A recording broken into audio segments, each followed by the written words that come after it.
Assalamualaikum warahmatullahi wabarakatuh. Bapak Ibu, perkenalkan saya Pujiati Mkom dengan NIDN 0105069001.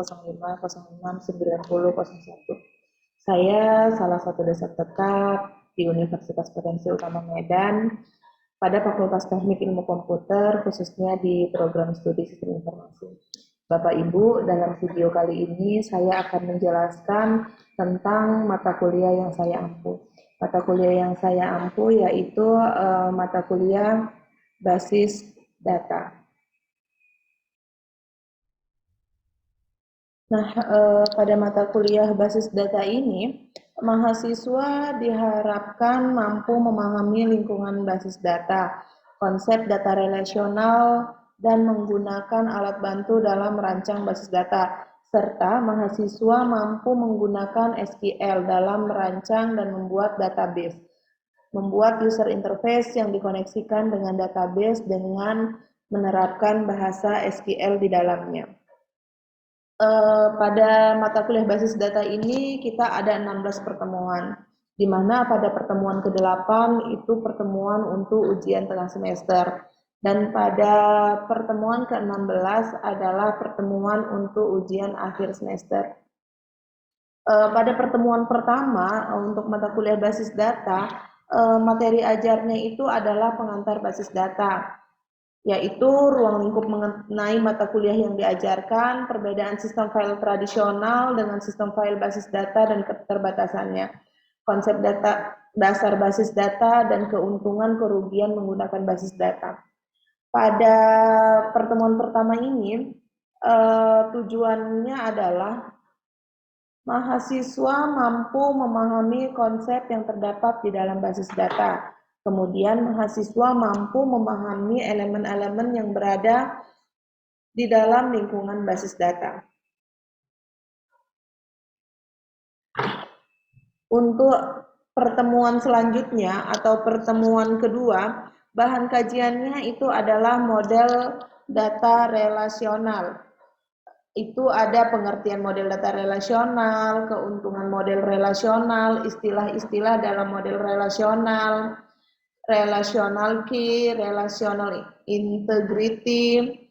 Kemudian kemampuan yang diharapkan pada mahasiswa adalah mahasiswa mampu memahami konsep tentang model data relasional, aturan-aturannya, serta bahasa yang digunakan.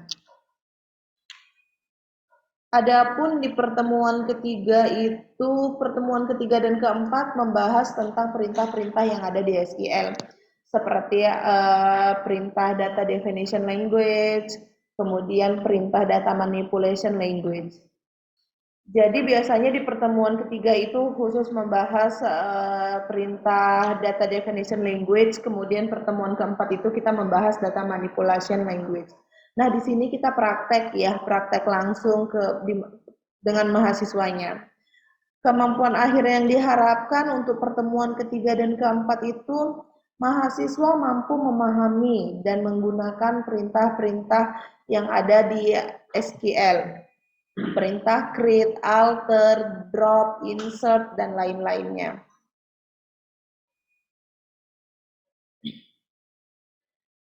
Di sini juga kita akan membahas perintah SQL untuk fungsi agregat dan fungsi string. Kemudian di pertemuan kelima, itu bahan kajiannya atau materi ajarnya mengenai model entity relationship diagram, konsep dasar model entity relationship, simbol-simbol yang terdapat pada IRD, derajat relasional, cardinality constraint, participation constraint. Kemudian kita di sini memberikan contoh-contoh mengenai IRD. Kemampuan akhir yang diharapkan di pertemuan 5 ini, mahasiswa dapat mengerti dan memahami alat bantu perancangan basis data. Kemudian untuk pertemuan ke-6 itu masuk pada pembahasan normalisasi.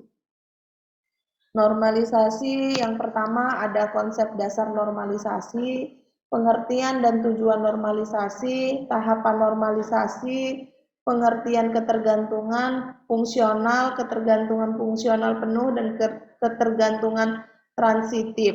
Kemudian bentuk-bentuk normalisasi dari bentuk normal pertama, kedua, ketiga, dan BCNF dan bentuk normal kelima. Kemampuan yang diharapkan di sini, mahasiswa dapat mengerti dan memahami alat bantu perancangan basis data. Kemudian untuk di pertemuan ke-7 itu materinya tentang join.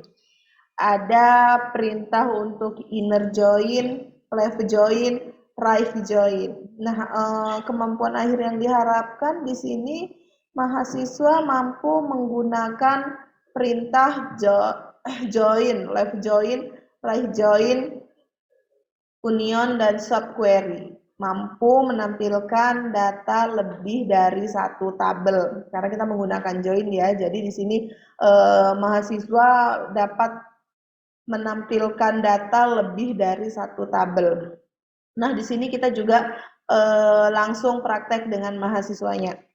Kemudian di pertemuan ke-8 itu kita UTS, ujian tengah semester. Setelah ujian tengah semester, masuk lagi di pertemuan ke-9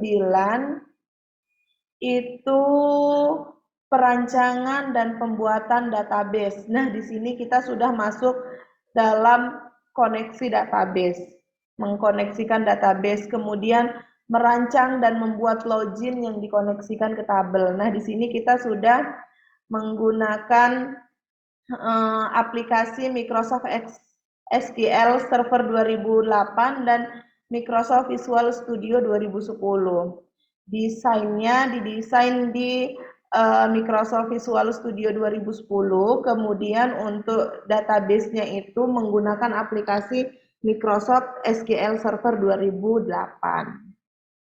Di sini mahasiswa diharapkan mampu merancang, membuat database, mampu mengkoneksi diri dari program dengan database, kemudian mampu membuat user interface, login, dan menu utama.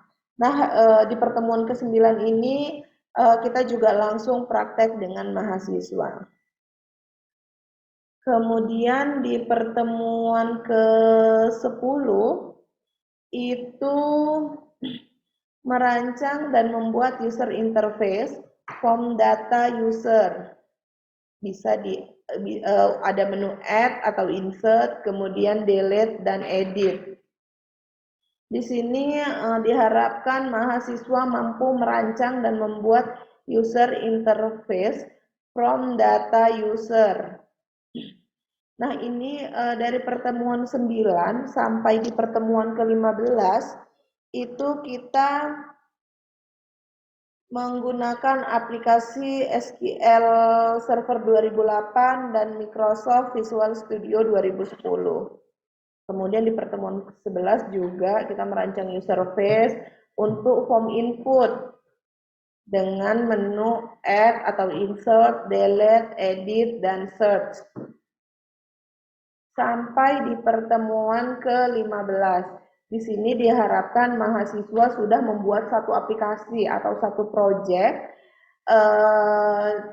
yang dapat diuji pada pertemuan ke-16.